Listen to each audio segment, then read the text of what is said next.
जो पुरुष अपनी स्त्री को यह एक चीज नहीं देता है वह जीवन भर गरीब रहता है।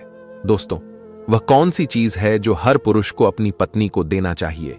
आइए इस कहानी के माध्यम से जानते हैं। दोस्तों, आज की कहानी जो है वह बड़ी ही शिक्षा पर महत्वपूर्ण और ज्ञानवर्धक होने वाली है। इसलिए मेरा आपसे निवेदन है कि इस कहानी को बड़े ही ध्यानपूर्वक और पूरी सुनना। दोस्तों, एक बार की बात है कि नारद जी भगवान श्री कृष्ण से मिलने के लिए द्वारिका पहुंच गए। नारद जी को देख करके भगवान श्री कृष्ण कहने लगे कि हे देवश्री, द्वारिका में आपका स्वागत है। कृपा करके आप यहां बताने का कष्ट करें कि द्वारिका में आपका आगमन क्यों हुआ है और किस लिए हुआ है। नारद कहने लगे कि हे प्रभु, आप सब कुछ जानते हैं, फिर भी आप अनजानों की तरह हमसे पूछ रहे हैं। यदि आपकी आज्ञा हो तो मैं कुछ कहने की चेष्टा करूं। नारद जी की बात को सुन करके भगवान श्री कृष्ण कहने लगे कि नारद जी, बिल्कुल निसंकोच होकर के आप कहिए। जो भी आपके मन में संशय है या जो कुछ भी आपके मन में प्रश्न है, आप जो कुछ भी पूछना चाहते हैं वह आप बिल्कुल निसंकोच होकर के कहिए। नारद जी कहने लगे कि है प्रभु, स्त्री पुरुष से सबसे अधिक किस चीज की इच्छा रखती है? जब एक कन्या का विवाह हो जाता है और उसके बाद वो अपने ससुराल में जाती है तो अपने ससुराल वालों के तथा अपने पति से सबसे अधिक किस चीज की मांग रखती है? जो स्वर्ण, गहने, वस्त्र, भोजन और सभी से बढ़ करके है। भगवान कृष्ण कहते हैं कि हे देवश्री, आपने बड़ा ही उत्तम प्रश्न पूछा है। आपके इस प्रश्न से संसार की समस्त स्त्रियों का कल्याण होना है। इसीलिए मैं आपको इस प्रश्न का उत्तर बहुत ही अच्छी तरीके से समझाऊंगा। आज मैं इस प्रश्न का उत्तर आपको एक कहानी के माध्यम से दूंगा, जो कहानी देवी नंदा की कथा पर आधारित है और इसी कथा में इसी प्रश्न का उत्तर छिपा हुआ है। भगवान की बात को सुन करके नारद कहने लगे कि हे प्रभु, ये देवी नंदा कौन थी? उनका आचार विचार कैसा था? मैं देवी नंदा के विषय में जानने के लिए बड़ा उत्सुक हो रहा हूं। कृपा करके आप मुझे देवी नंदा का जो भी वृतांत है वो सुनाने की कृपा करें। भगवान श्री कृष्ण कहने लगे कि हे देवश्री, देवी नंदा गुणवान, मनोकामना को पूर्ण करने वाली एक गाय थी। केवल नंदा का नाम अपने मुख में लेने मात्र से ही व्यक्ति के समस्त पापों पर नाश हो जाता है। देवी नंदा की यह महान कथा सुनने मात्र से ही मनुष्य के समस्त दुखों का नाश हो जाता है और उसे सभी तरह की सुख समृद्धि प्राप्त होने लगती है। देवी नंदा महान पुण्यवार तथा समस्त मनोरथ को पूर्ण करने वाली साक्षात देवी है। इसीलिए आज मैं आपको इस महान नंदा की कथा को सुनाता हूं। आप इस कथा को बड़े ही ध्यानपूर्वक सुनना। फिर देवर्षि कहते हैं कि हे प्रभु, आज मेरा परम सौभाग्य है कि आपके मुख से मुझे देवी नंदा की कथा सुनने का अवसर प्राप्त हो रहा है। मैं इस कथा को हर हाल में पूरा सुनूंगा। आप कृपा करके इस कथा को सुनाइए और इस कथा का मैं पूरी तरह से प्रचार प्रसार भी करूंगा। फिर भगवान श्री कृष्ण कहने लगे कि हे देवर्षि, पूर्व काल में पृथ्वी लोक पर चंद्रसेन नाम से एक प्रसिद्ध और महाबली राजा रहा करता था। एक दिन की बात है कि महाराज चंद्रसेन रथ में बैठ करके शिकार खोजने के लिए वन में चले गए। जंगल में उस शिकार करने के लिए इधर उधर घूम रहे थे। तभी उन्हें जंगल में झाड़ियों के बीच एक हिरनी दिखाई पड़ती है। महाराज ने जैसे ही उस हिरनी को देखा, तुरंत अपने धनुष पर बाण चढ़ाया और इस हिरनी की ओर छोड़ दिया। हिरनी घायल हो गई और चारों ओर देखने लगी। उसकी दृष्टि महाराज चंद्रसेन पर पड़ी। महाराज को हाथ में धनुष ले करके खड़ा हुआ देख करके वो हिरण कहने लगे कि अरे दुष्ट, या तूने किया कर दिया? तुम्हारा ये कर्म पाप से भरा हुआ है। मैं बिल्कुल निर्भय होकर के बिना किसी डर से इस वन में अपने बछड़े को दूध पिला रही, और ऐसी अवस्था में तुमने मुझे अपराध हिरनी को अपने बाण का निशाना बनाया है। तुम बहुत ही निर्दयी और क्रूर है। शास्त्रों में कहा गया है कि बच्चे को स्तनपान करती हुई स्त्री की ओर देखना भी महापाप होता है, और तूने तो मेरी हत्या करने की चेष्टा की है। अब मेरी मृत्यु के बाद मेरे बछड़े का क्या होगा? उसकी रक्षा कौन करेगा? हे निर्दयी राजा, तेरे इस पाप के लिए मैं तुझे साफ देती हूं कि तू इसी कच्चा मांस खाने वाला बाघ हो जा और इसी वन में निवास कर। तो उस हिरनी का श्राप सुनते ही महाराज चंद्रसेन के पसीने छूटने लगे, डर के मारे हुए कांपने लगे और हिरनी से क्षमा याचना करने लगे। महाराज उस हिरनी की सामने बैठ करके हाथ जोड़ लिए और प्रार्थना करने लगे कि हे कल्याणी, मुझे क्षमा करो। मैं नहीं जानता था कि तू बच्चे को दूध पिला रही है। मैंने अनजाने में ही तेरा वध कर दिया है। कृपा करके मेरी इस भूल को क्षमा करो। मुझे इस श्राप से मुक्ति की अवधि बताओ। फिर वह हिरनी कहने लगी कि है राजन, आज से 100 साल बीत जाने के बाद इस वन में नंदा नाम की एक गाय आएगी। वही तुझे इस पाप से मुक्ति दिलाएगी। इतना कहते ही उस हिरनी, वो राजा, तुरंत ही एक बाघ के रूप में परिवर्तित हो गया। उस बाघ का आकार बड़ा ही भयानक और बड़ा ही क्रूर था। वह बाघ उसी में काल के बसीभूत रहते हुए वहां के जो जानवर थे और मनुष्य थे उनको मार करके खाने लगा। वह स्वयं की निंदा करते हुए कहता था, हाय, अब मैं फिर से कम मनुष्य शरीर धारण करूंगा। इस बात की योनि में रह करके मेरे पुण्य नहीं हो सकती। एकमात्र हिंसा ही मेरी वृत्ति है। इसके द्वारा तो सदा मुझे दुख प्राप्त होगा।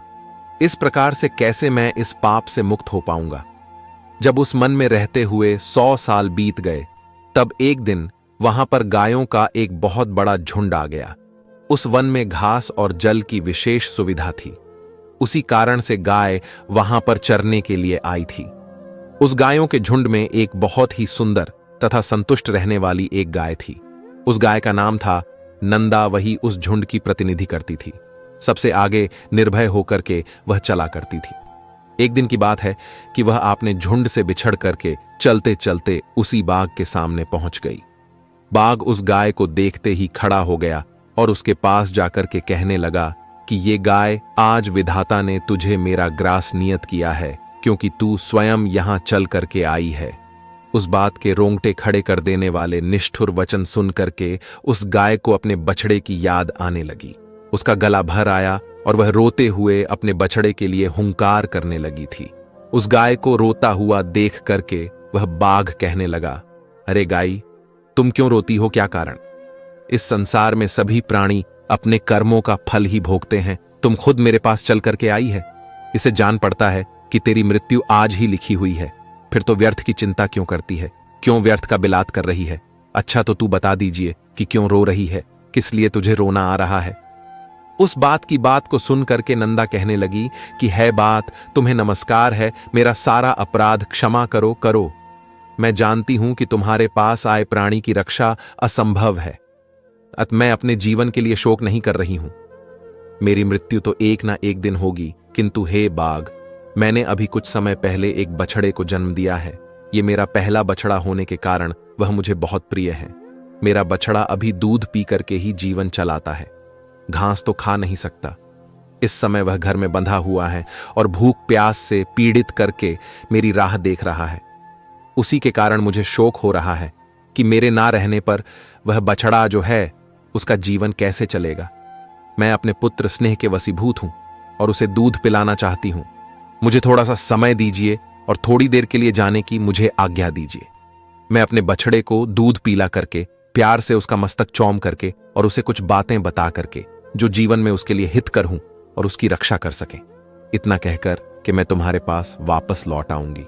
उसके बाद जैसी तुम्हारी इच्छा होगी उसी के अनुसार तुम करना और मुझे अपना भोजन बना लेना। यदि मैं फिर से लौट करके नहीं आई तो मुझे वही पाप लगेगा जो माता पिता का वध करने से लगता है, जो सोते हुए प्राणी को मारता है, जो एक बार अपनी कन्या का दान करके फिर उसे दूसरे को देना चाहता है। उन्हें जो पाप लगता है वही पाप मुझे लगेगा। इस पाप के डर से मैं पुनः लौट करके आऊंगी। नंदा की ऐसी शपथ को सुनकर के बाघ को उस पर विश्वास हो गया और वह बाघ कहने लगा कि तुम्हारी इन शपथ पर जो भी तुमने कस्में खाई है मुझे पूरा विश्वास हो गया है। पर कुछ लोग तुमसे कहेंगे कि प्राण संकट में पड़ने पर विवाह में और गाय को संकट से बचाने में जो शपथ ली जाती है उसे तोड़ने पर पाप नहीं लगता है। किंतु तुम इन बातों पर जरा भी विश्वास मत करना।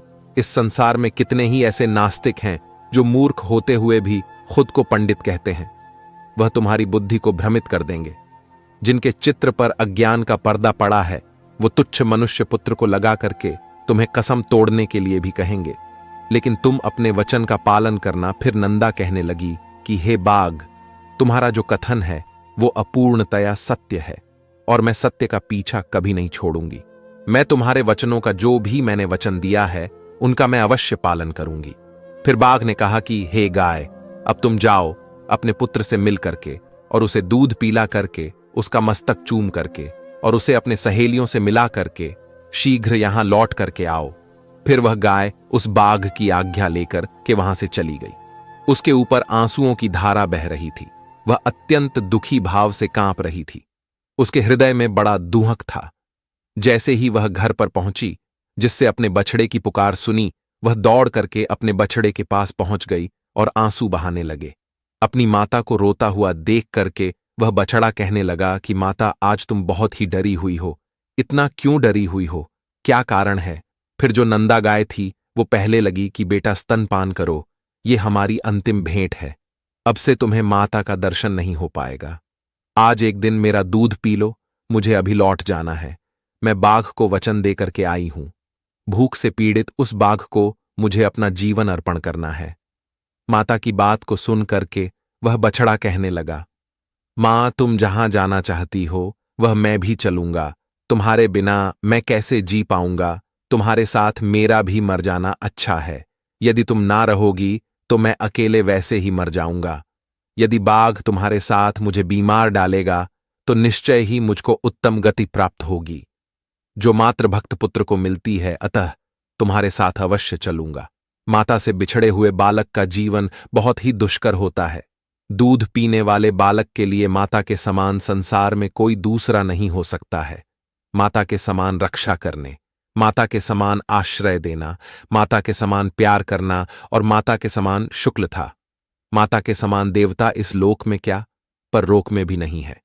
फिर नंदा ने कहा, क्या नंदा ने बाघ के पास जाएगा? दोस्तों, भाग 2 में जानेंगे आपको। ऐसा वीडियो अच्छा लगता है तो हमारे चैनल दिबांशु सक्सेस मोटिवेशन को सब्सक्राइब करें।